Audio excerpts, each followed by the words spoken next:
माखासे इन्टेलेक्सुवेल माने हिंसामदों आरो बे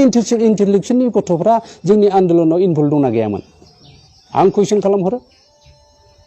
किन्तु नोंथांमोना नेक्स्ट आन्दोलन जायोबा नोंथांमोननि गथ' गथायखौ हगारजोबनांगोन जोंनि बे आन्दोलनाव बे 35 बोसोर आन्दोलनाव सोरबाया आन्डार मेट्रिक सोरबा आन्डार ग्रेजुवेट जानांबाय सोरबा एमए पास जानो हायाखै सोरबाया माने खेथि मावना जानांबाय सोरबाया बिजनेस फिसा फिसा खालामना जानांबाय गभर्नमेन्टनिफ्राय जेबो अनसुंथाइ गैया बै इन्टेलेक्सुवेल बादायनाय नोंथांमोनखौ आं खावलायो नोंथांमोननि गथ'फ्रा नेक्स्ट आन्दोलन जायोब्ला फैनो हरनांगोन आन्दोलन बारसोमनांगोन नोंथांमोननि गथ'फ्राबो मुंख्लं जानांगोन बाहाय एनडिएमनि आन्दोलनाव 3,500 मुंख्लं जादों शहीद जादों एबसुनि आन्दोलनाव 1135 जन शहीद जादों टोटेल 5,000 मानसि थैबाय जोंहा दासिम 5,000 थैनाय मानसिनि सायाव बिखाव गानानै जोंखौ मिनिनो नागिरदों नामा बे इन्टेलेक्सुवेलफ्रा मानि इन्टेलेक्सुवेल बियो बबे जायगायाव थाखोमादों दासो बे उल्था फाल्था बुंनाय बै समाव मानो बुङाखै मानो आखाइ खबनो हा नोंसोर 50% 30%बोथ' नोंथांमोना आखाइ खबनानै मदद होनांगौ बिटिआर एकर्डखौ थामसा मोनदों नामा थामसा प्रमद बर'आथ' बेफारिसो खामानि गैया बे बेफारि बर' जाथिखौ फाननानै फैदों बियो बेहालाय जों आंखौ बेबायदि बुंनायनि जेबो अधिकार गैया बेहा प्रमद बर'आ दिल्लीयाव सारेन्डार खालामनानै फैदों जोंनो बड'लेण्ड सेपारेट स्टेट नांला होननानै सुक्ति खालामनानै फैदों जोंना लाबा बेल' जे बर'नि गेजेराव माने सेपारेट स्टेटनि नामाव आन्दलन जाला बिराद सान्थि मोनबाय आङो बिराद सान्थि मोनदों आरो एनडिएफबि मोनब्रैबो गटआ दिनै अस्त्र गारनानै बर' समाजजों एखेलगे थाफानानै बे ओनसोलनि माने बे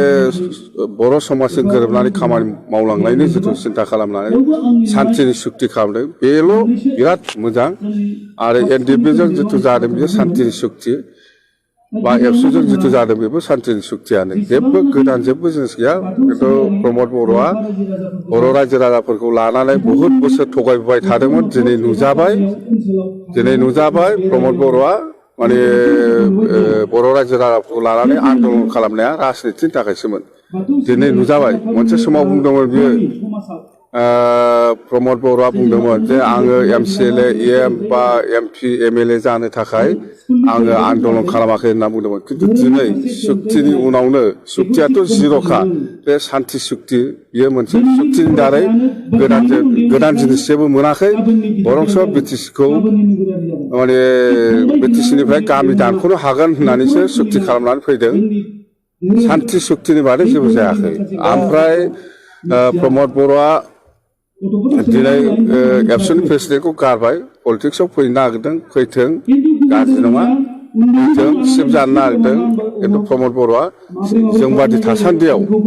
सिफ जानायनि बेहा खुनु क्षमता गैया दा बे बिथिङावनो प्रमद बर' बिथाङा जे बुंदों जे हाग्रामा महिलारिया जोंनि थाखाय जेबो फेक्टर नङा नाथाय जे फेक्टरा